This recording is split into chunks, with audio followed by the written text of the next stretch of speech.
Matthew's message, August 19, 2016. U.S. presidential election scenarios. Energy, vibrations, fear, the power of words, light workers, sources of divine help.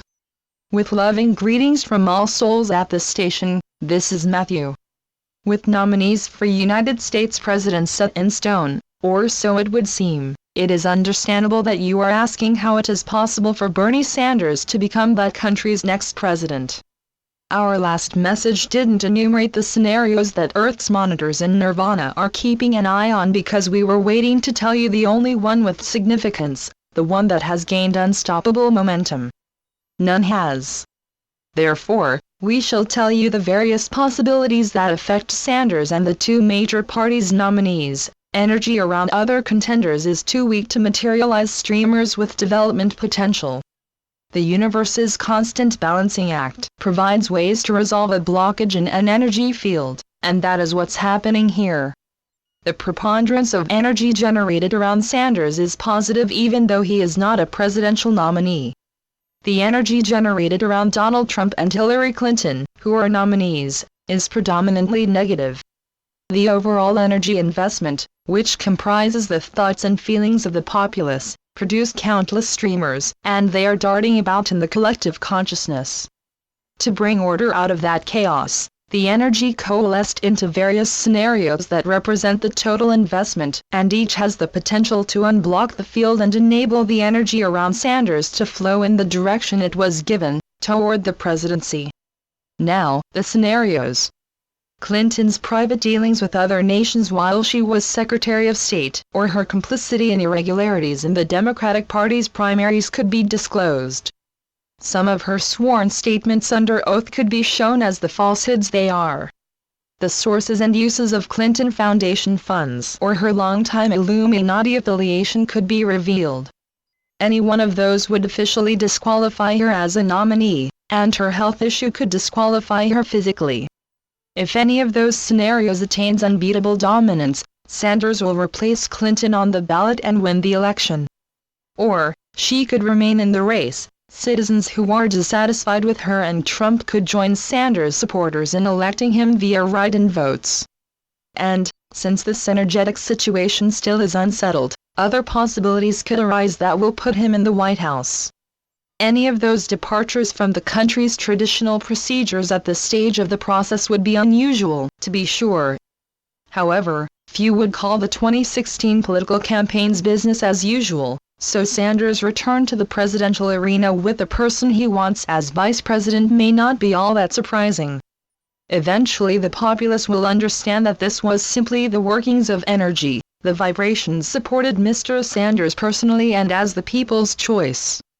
This will be understood as well in its much larger context. It is part and parcel of the ongoing momentous change as corruption and oppression give way to freedom and upliftment of the entire civilization.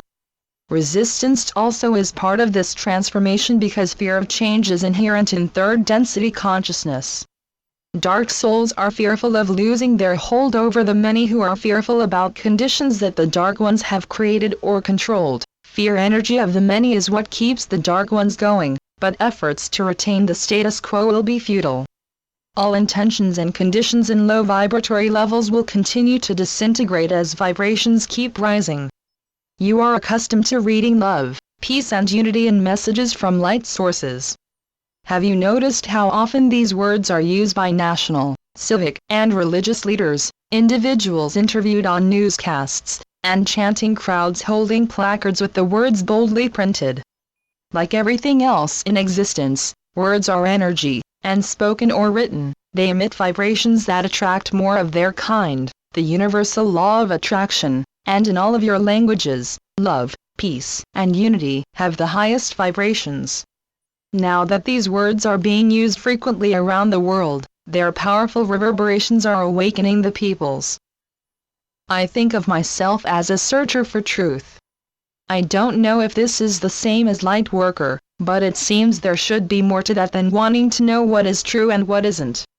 My question is, what is a light worker and how does anyone know if they are? Thinking of yourself as a searcher for truth and asking about light workers shows that you are on the same pathway they are, just not as far along on your journey. Being discerning as to what information is truthful and what is not is an important part of enlightenment, of self-discovery. However, much more important than relying on external sources for answers, is asking within, where all truth is known. The answers, which are messages from soul level to the consciousness, come as intuition, instinct, conscience, inspiration, and aspiration. When you heed the answers you receive, perhaps as strong sensations or images, or words in your mind's eye or a voice in your mind, your life flows smoothly. This signifies that your decisions and actions are aligned with choices you made in your soul contract prior to birth. We made quite a leap from your question, so let us return to it.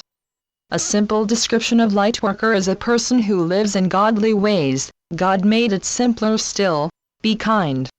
Millions of people around the world who haven't heard the word lightworker nevertheless are, by sharing their time, skills, money and other resources with those in need. Although we say lightworker, what those individuals and all who do identify themselves as such actually are doing is serving the light by living within it. Light, the same energy as love, just expressed differently, is radiated by acts of kindness and attributes like honesty, compassion, gratitude, forgiveness, generosity, by being non-judgmental and open to considering others' perspectives, while staying true to one's own principles and values. Radiated light uplifts others. The ripple effects of a genuine smile, a comforting hug or an encouraging word are measurable, and light within imparts a sense of peacefulness, optimism, and self-confidence, not with hubris, but humility. When light workers encounter challenges, they know their inner strength and determined spirit will carry them through as they continue helping society move ever closer to the greater glories of Earth's golden age, when all peoples will know that every life form on the planet is inseparably connected with all others. Our suggestion to all newcomers to spiritual information is to read the guidance recently offered to a gentleman who identified himself as an awakening soul. Mother, please add the date of that message. May 19, 2016. Thank you. It has been said many times by different channelers that after we go from this life, we go to a much better place. That spirit guides await for us to help us and guide us. So, can you explain this for me? Indeed, Nirvana is a much better place in myriad ways for people who lived in accordance with their soul contracts, but they don't need spirit guides there. Guides, your guardian angel and others in the angelic realms, souls with whom you are bonded in love, and members of other civilizations, are God's emissaries who, unseen, help you during your earth lifetime. Awaiting your arrival in Nirvana are persons you know and are dear to you. Each soul has a unique frequency, and moments prior to death of the body, it sends a special signal that is received by all with whom that soul has love bonds. The welcoming party can be family and friends in any lifetime, not only those in your immediate past life who preceded you to a spirit world, even if they have embodied again on the planet or in another civilization. Because you will transition from an earth lifetime, you will reunite with those loved ones and your dear pets in Nirvana. However, reunions can take place anywhere in this universe where the energy corresponds to the soul's vibrations. I just read the message where Matthew said the soul is liberated from people when they enter Nirvana. What does that mean?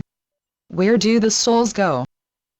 The soul is liberated from, or not affected by, any damage to the person's etheric body or psyche. The etheric and physical bodies are so closely aligned that any illness or injury the physical body sustains also affects the etheric body, and emotional traumas experienced during the lifetime remain in the psyche. Thus people enter Nirvana with those conditions. During the healing process, which is customized to meet the needs of each person, the soul can go wherever it wishes at the same time it is with the person. It is the person. Souls, the pure love light essence of Creator, are energy fluctuating at higher vibratory levels than etheric bodies, and much higher than the density of physical bodies, so souls always are liberated and can be wherever they wish simply by the thought of being there. That is why during a person's sleep time, the soul may visit those with whom it has love bonds, perform light service in worlds where that kind of assistance is needed, or enhance its spiritual and conscious awareness by studies in advanced civilizations. Beloved brothers and sisters, as aspects of Creator, the omniscient, omnipotent and eternal I Am oneness of all, you always have had unlimited potential to manifest whatever you wish. That capability is inherent in the makeup of the soul, and as you continue evolving, you will be able to produce what you now think of as miracles. Love and peace. Channeled by Suzanne Ward. www.matthewbooks.com